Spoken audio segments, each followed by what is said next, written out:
ಮುಖ್ಯವಾಗಿ ಬಡವರ ಬಗ್ಗೆ ಅದರಲ್ಲೂ ಕೆಳ ಮಧ್ಯಮ ವರ್ಗದವ್ರ ಬಗ್ಗೆ ಒಂದಿಷ್ಟು ಮಾತಾಡೋದಕ್ಕಾಗಿ. ಯಾಕಂದರೆ ಗ್ಯಾಸ್ ಮತ್ತು ಅಂದರೆ ಸಿಲಿಂಡರ್ ಬದಲಾಗಿ ಆಗಿರ್ಬೋದು, ಪೆಟ್ರೋಲ್ ಬದಲಾಗಿ ಆಗಿರ್ಬೋದು, ಮಾರ್ಕೆಟ್ ಬದಲಾಗಿ ಆಗಿರ್ಬೋದು, ಕಾಳು ಕಡಿಗಳನ್ನು ಕೊಡೋದ್ರ ಬದಲಾಗಿ ಆಗಿರ್ಬೋದು, ಯಾವುದೇ ರೀತಿಯಾದಂಥ ರಿಲ್ಯಾಕ್ಸೇಷನ್ ಸ್ವಲ್ಪ ನೆಮ್ಮದಿ ಉಸಿರು ಬಿಡುವಂಥದ್ದು ಇಲ್ಲ ಈ ಬಜೆಟ್ನಲ್ಲಿ ಅನ್ನೋದನ್ನು ಮತ್ತು ಜ್ಞಾಪಕ ಮಾಡಬೇಕಾಗಿದೆ. ಯಾಕಂದರೆ ಸರ್ಕಾರಕ್ಕೆ ಅದರ ದೋಷಗಳನ್ನ ಎತ್ತಿ ತೋರಿಸಿ ನಮ್ಮ ಕೆಲಸ ಪತ್ರಕರ್ತರು ಅಥವಾ ಅದ್ರ ಬಗ್ಗೆ ಅಭ್ಯಾಸ ಮಾಡಿದ ಜನರಿಗೆ ಈ ದಿಶೆಯಲ್ಲಿ ಅನೇಕ ಜನರು ಮಾತಾಡಿದಾಗ ನಮ್ಮ ಸೀತಾರಾಮ್ ಬೇರೆ ಬೇರೆ ಕಡೆ ಅನೇಕ ಜನರು ಮಾತಾಡಿದಾಗ ವಿಶೇಷವಾಗಿ ಈ ಕೆಳ ಮಧ್ಯಮ ವರ್ಗದವರು ಮತ್ತು ಹನ್ನೊಂದು ದುಡಿತಿನವರು ತೊಂದರೆ ಆಗುವುದನ್ನು ಮತ್ತೊಮ್ಮೆ ಚರ್ಚೆ ಮಾಡೋದ್ರೊಳಗೆ ಈ ವಿಷಯ ಆಯ್ದುಕೊಂಡಿದ್ದಂತೆ.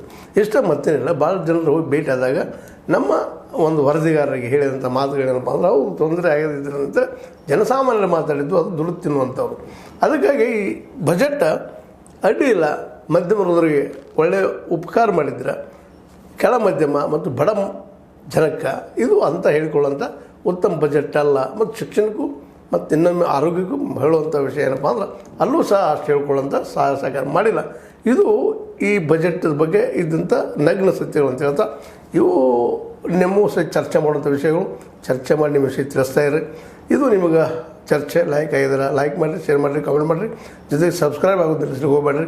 H16 ನ್ಯೂಸ್ ಅರ್ಥಾತ್ ಸೀತಾರಾಮ ಸತ್ಯ ಕೈಗಳೇ ವಂದನೆಗಳು.